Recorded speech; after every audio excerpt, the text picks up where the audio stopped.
What is good, my Impact Wrestling fam? Welcome to another edition of TNAIW Reaction right here on the TNAIW channel.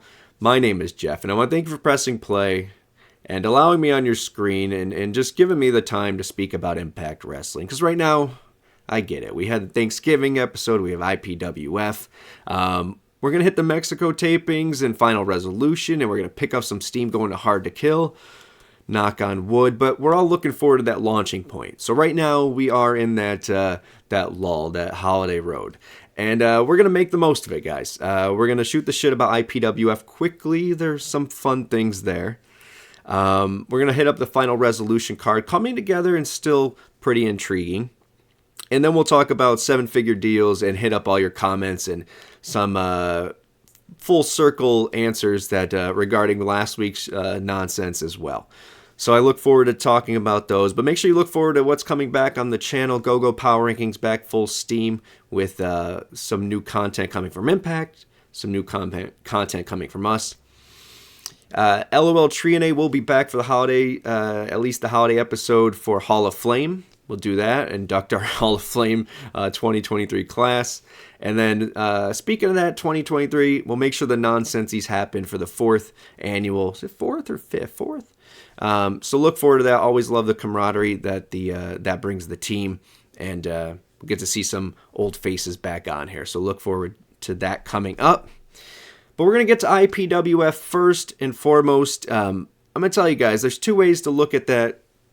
Not going to say it again, but that time that we're in right now, heading into Hard to Kill. You can either complain and be upset about the lack of momentum or the kind of plateauing, or you can just kind of embrace what's going on now, sit back, see if you enjoy it, and then rev up against around Final Resolution Hard to Kill coming up.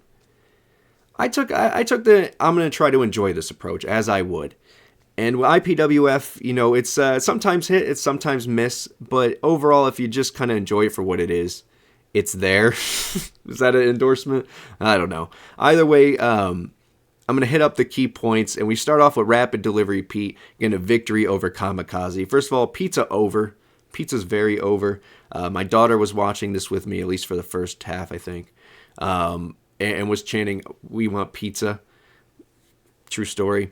So maybe Rich is onto something here. Maybe time travels, and if he wants something juicy to bite into, which he deserves, maybe he's Rapid Delivery Pete and TNA. I don't know. Either way, I could watch him sell an abdominal stretch all day and night.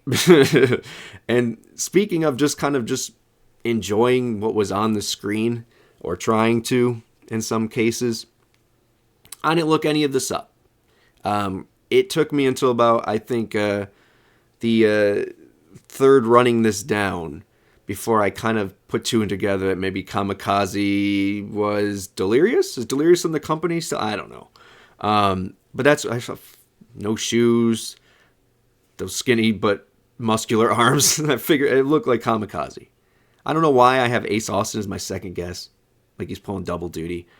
Maybe the eyes. I don't know. Either way, Kamikaze is going to take the loss here. People want pizza, and Rich can sell pizza and abdominal stretches. Next up, we know what kind of show this is going to be, guys. Thanks for watching. I appreciate it. Make sure you like. Tell a friend. All right. I'm bunching up a couple things because next is a Fall Mall kind of throwback that they have, and then they're going to hit Dishonorable Discharge later, and then there's going to be the next week footage with the auto bodies of Mickey and ODB.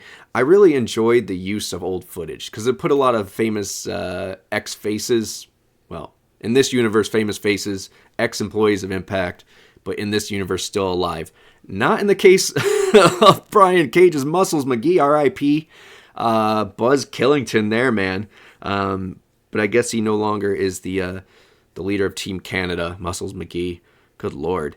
But I really enjoyed the use of old footage. Last week, Red Letter, which is Jody Threat as a male person, beating Lady Bird, which of course is Havoc. Red Letter making a few appearances. coming back to argue with Rich, or Rich coming back to argue with her about the name of Rapid Delivery. But they could form a tag team. Thought they should have done that. But she's going to reappear again when Tommy Randy Orton's Brian Myers' bag. And then Brian Myers pukes on Sheldon Jean. There's the janitors come in. It's a nonsense. Those quirky Canadians and their nonsense, man. But there was that. There was that. Frank the Butcher, Chop, is Rhino, and he's with Scott D'Amore. Digging the gold on Scott, man. Looking good. But they're going to pick up a victory over Neptune because Shira fits that role. He's the Aquaman in the 80s. And Walter Chestnut. Walter Chestnut is David Penzer, and Penzer is going to throw a promo backstage. And I thought, speaking of shit, I thought he was going to shit a brick. Didn't even know when he was delivering his lines. Maybe, I don't know, man. I was geeking out the whole time, man. But after that, we're going to keep rolling through IPWF, as we should. The hard workers are up. And if this isn't the role Diener is meant to play, like, this is just good shit. Love Dieter in this role of, he must be Oates, right? Something's Hall? I don't know. Somebody. But they're going to fight I have Sunday Night Express, and I don't think that's the case. But they do news, and they're going to pick up victory over the hard workers, man, which is a shame. Trying to make it work for people. Trying to make it work. Next up is the old cowboy, Colt McCoy. Colt McCoy. It always makes me second guess because of the quarterback, and then I wonder if I'm like, wait, did I? Anyways. And he's with Georgia Peach Cobb. I got the word Cobb down. All I know is when Jordan comes out, man, looks like a star. Just your eyes gravitate towards him, man. What a pick. If TNA, and I know I said there's certain people, I think I mentioned Bailey last week, Josh, obviously, Macklin, there's names, obviously, Moose, Eddie, there's people, right? Everyone around the Lake of Reincarnation, including Jordan. But Jordan is definitely someone you build TNA on the back of. And by this, she can hold a shit ton, man. Not saying, anyways. They held each other, piggyback, thought Jordan was going to go down. Or Eddie was going to drop Jordan, I mean. But either way, I'm off the rails already. What are we on? 8 minutes? Happy holidays. They're going to face, though, Rip Razor, which was really Ace Austin, and Rusty, excuse me, him, Puberty, Rusty Iron, and fitting, because, there's nothing rusty about that Iron Man. Gia Miller, crushing it as Rusty Iron. Good times, but they're going to lose either way. As I said, piggybacks, Jordan almost falls. Gotcha. There we go. We go back to a last week, and it's Rohit Raju as Quincy Cosmos facing the evil architect, Bill Ding, versus American Hotch. I don't know what his gimmick is. Jesse Sorensen, maybe. I don't know. He didn't have a football, did he? But that was last week. Didn't even get a match there. I don't know the taping. Someone acknowledge me. Someone acknowledge me. Someone give me knowledge. Yeah, I don't know. But how did this taping go? Were there matches that were just excluded and they put them into this, or was this previously done? I don't know. Either way, didn't get a full match here. We do get a little glimpse of Rohit. And then, where's Ray Strack? Was he? I thought we saw a clip of Ray Strack. Maybe not. Next up is a television something title, whatever. I got from a good inside source that title is a replica of the new DMC. So look out for that. Oh my God, what a eyesore that TV title was. But DJ Too Large, he is going to defend that title and lose to the Masked Brother, which the Masked Brother, man, I'm going to be real, threw me for a loop because, was not a Masked Brother. It was Kazarian, Antonio Banderas looking ass, I believe, behind a mask, playing the Masked Brother with the $369,000 man who everyone has a money amount. Was that what it was? Good God. Some of the stuff, and I'm going to be real. I've tried taping this a couple times and started saying things in the review, and I'm just like, I don't know if I'm in the treehouse or I'm saying the things I'm saying, but this was a show. And last but not least, Timber, who I guess I'm getting my inspiration attire-wise from, defeats Boris. I don't even get the name. But either way, Santino crushing it in that character. All right, guys, what did you think? For an 80s show, if I was in the 80s and I was taking this seriously, I'm going to say it was a 10 out of 10, man. Just great quality stuff from 80s wrestling. Who gives a shit? Did you guys have a good time? I don't even know where I am, but we're going to keep going because what is there to talk about, man? I don't know. We can debate IPWF all day. I already mentioned my point on it, but did I sit there and enjoy watching it? For the most part, yeah. Did I just enjoy talking about it? I mean, yeah, but we're talking. After reviewing 51 weeks of Impact Wrestling, it's weird to have that wrench thrown at you. So we're gonna get back on the rails, and we're gonna talk about Impact Wrestling, and we're gonna talk about Final Resolution, because back in the real world, back in 2023, I think that's where we're at. Final Resolution will be here. We'll be live to talk about the show the Sunday after. So we got one more week. But we have Motor City Machine Guns in the main event against Josh and Zack Sabre Jr. Looking forward to that. We got Jordan and Trinity and the old trope going against Giselle and Deanna. Still happy to see Deanna on the card. Guessing she'll be picking up the L, but either way, here's to hoping. We got Rhino versus Moose because Rhino's jealous and they're both animals. ABC versus Myers and Eddie's in a Myers and Eddie getting a tag team title shot because, look, I know we have a skeleton crew, but make it make sense. Maybe Mexico will do that for us, but make it make sense. Anyways, Mike Bailey versus Trey Miguel, so we'll get a banger there. I mean, there's going to be obviously bangers. It's going to carry it. And I don't know if I said, I did this twice and it was bleh. As this one's much better. This one's a keeper. But, they always knock these out of the park. No matter if it's a pay-per-view in the typical sense or it's a Impact Plus event, it's going to be a fun show. Will it give us what we need going into Hard to Kill? We'll see. But either way, Mike Bailey versus Trey Miguel is going to be a banger. Dreamer's defending against Diener. Maybe it's 80s Dreamer with the long hair. We'll see. We'll see how that goes, man. Something versus Hotch and Sheldon Jean versus Kazarian. Sheldon Jean obviously no longer under the tutelage of Kenny King. We'll see what goes with him. We'll talk about where I hope it goes. I think we'll hit on that. But maybe some Team Canada 2.0 for Sheldon Jean in the future. The other news I do want to talk about, obviously that card. What do you guys think of the card? Obviously it's put together without any juice for the most part. Not besides the Rhino and Moose one, and I know we got a Motor City talking about Josh and Zack Sabre Jr., but I don't know if we have really anything that has any continuity here. But how do you guys feel about that? Are you excited about the card? Are you going to go with the open mind, or are you just writing it off because it's not Hard to Kill and that's our launching point? Let me know. I'm interested in your guys' perspective. Mine isn't the only one, and mine isn't always sane. So,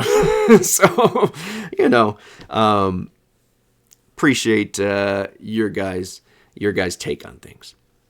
One thing I do want to mention before we hit your comments, because some of them are going to hit everything that I want to, including free agency and creative. 7-figure deals. I said last week, guys, we might be striking out. But we're definitely using some of that money to pay the sheets or at least drop knowledge about us spending money or offering big money deals. And is that a good way to go about it? I think it doesn't hurt. Shows that they're trying, but it just means that people are taking other deals. It doesn't mean that they aren't trying. And I thought that was a silver lining when we looked at it last week, and I'm glad that's coming out. Just because there are some people who just probably still assume that it's just here's some change and you get a show on Access TV or something. You know what I mean? So it is good to see that happening. I don't want to talk too much. I'm trying to tiptoe around it because I know there's a question regarding that the use of that money. But either way, I am happy to see that at least it's getting recognized, if they're feeding it or not. Let's continue. Let's go to your guys' comments. We'll start off with Roosterverse. That's a first. What's up, Roosterverse? Actually, before that, Voice of Logic 21. Thank you. I appreciate the kind words about the last video. But Roosterverse is saying, I think that production upgrades and the lack of talent on the shows due to constraints are dulling the hype at the moment. But I hope that the shows from Mexico to the end of the year will have some match announcements and promos for storylines going forward. Yeah, I agree. I'm going to take that approach as well. Look, we knew what the production upgrades were going to do to the roster and who they were taking along. We knew that there was going to be some kind of a skeleton crew regardless as they head into TNA. Mexico, I don't know, man, because I think if UK was any sign, I think we know the shows we're getting. We're going to have a crop of our people, that skeleton crew, and then we're going to mix in some great, but not for continuity purposes, AAA talent. So, I'm looking forward to the AAA tapings starting this week, right before Final Resolution. But it is going to be, I want to see, and hey, school me or educate me, acknowledge me, educate me. That's the word. If I was educated, I would educate me on, how the schedule looks. Is it Mexico, Final Resolution, and then we air another Mexican taping, or is there 2 more after this before we hit Hard to Kill? Either way, I'm looking forward to it.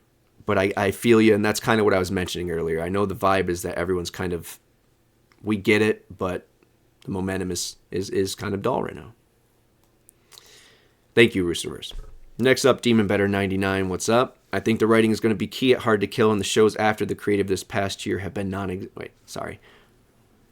education. I think the writing is going to be key at Hard to Kill, and the shows after the creative this past year have been non-existent.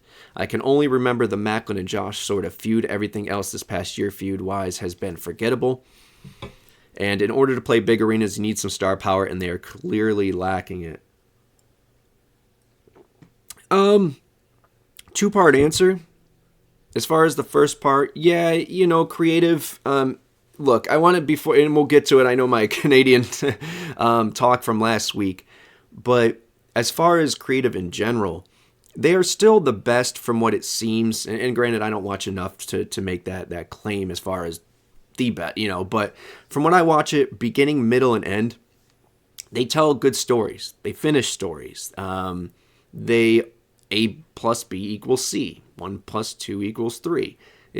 They're good at doing that.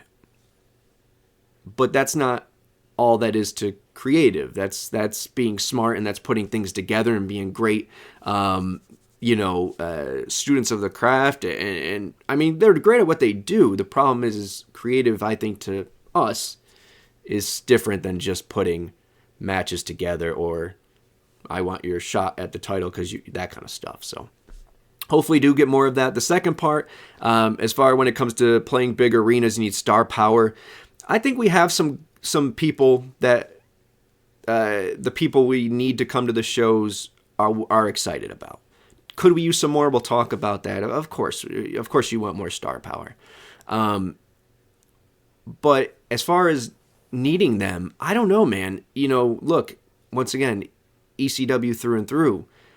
And yes, people got over RVD broke through, just being ECW, but Paul's mantra, at least, so we hear, and when he's talking about it, is ECW is the brand. They chant ECW as they will chant TNA. The players matter because they all contribute to that that aura around the company. But the company, if hot, no matter the players, can fill those arenas. Now, am I talking 10,000? No, you're going to need people for that. I get that. But as far as putting out a good product, as I was just talking about, it circles about, they can do that enough to where I think they can build momentum starting at Hard to Kill. But it's going to take some really creative things to happen. I thought there was a comment on there, and I don't know if when I put it up that I saw it. As far as storyline in regarding like aces and eights and stuff, something of that nature.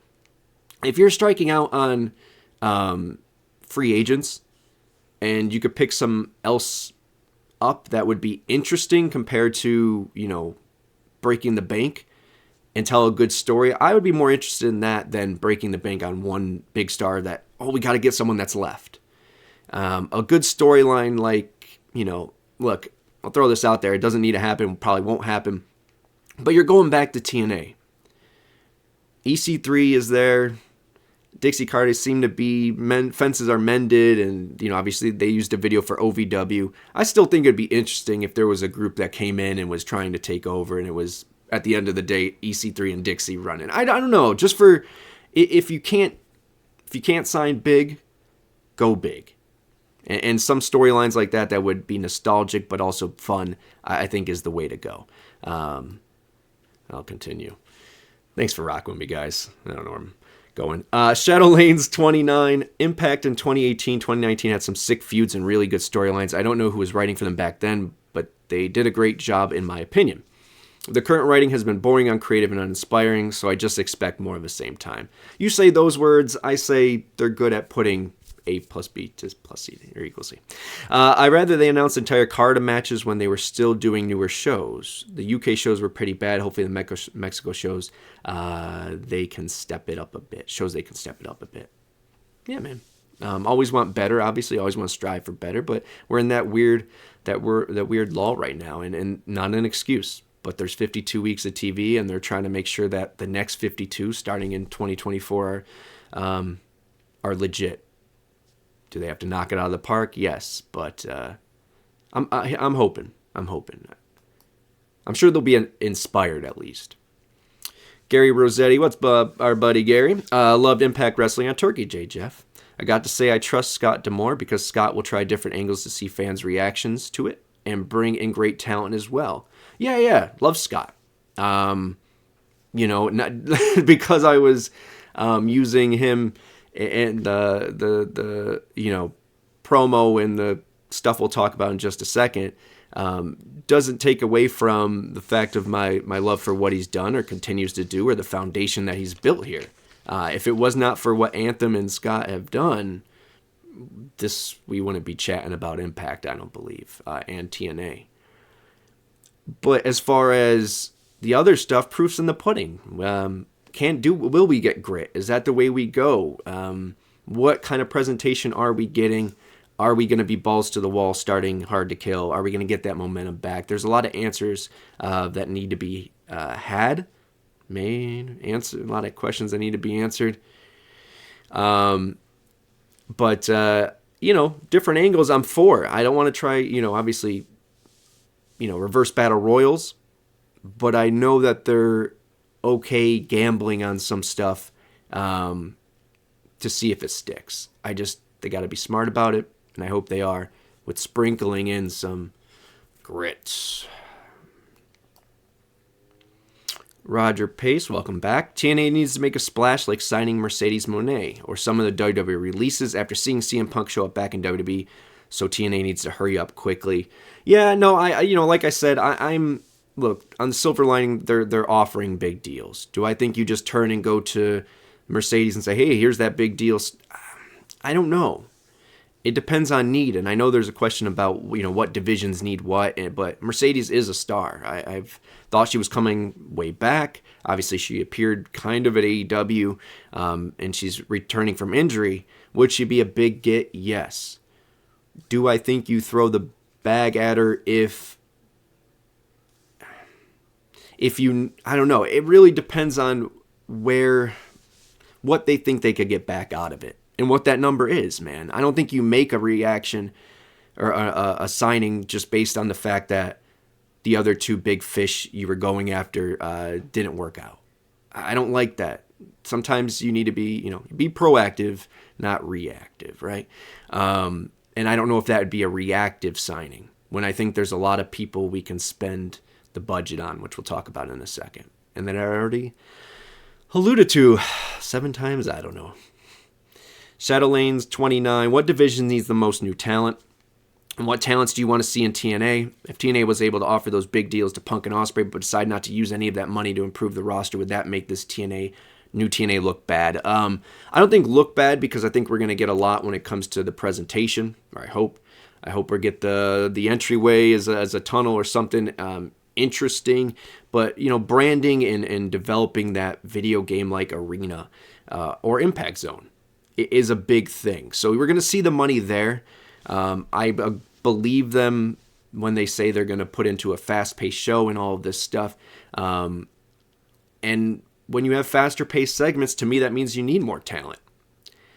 But in my eyes, and I already said that, I wouldn't be mad if they spread out that 7-figure deal and rebuild the roster first. I don't know who's going to be there. Obviously, I don't want to say division, because if Deanna stays, do we really need more knockouts? But at the same time, is it easiest for us to sign knockouts when it comes to that based on reputation? It is. We have a great reputation with the knockouts. The lineage of that title is impressive. And you have Gail at the helm. So it's very enticing. So if it's easier to beef up on knockouts and have just, great up and down the card talent, why not? But once again, if we're trying to fit all the divisions, there are some glaring holes now when we don't know who's going to be around. Tag division, both sides were in a good place, and some people left. So I'd like them to bring in people like, even though, depending on Deanna leaving or not, Camille would be a great one. I mentioned that. I thought Hammerstone would be a phenomenal person to bring in. I think there's some people that make sense that are definitely depth, but aren't people who are, oh man, a big signing per se. Su Yung still needs to return. That'd be interesting. I said Sammy returning would be, fun. I'm trying to read my other ones as I said it, but Sammy would be great. Obviously, he deserves to be in TNA after all he's done for Impact and the help rebrand there.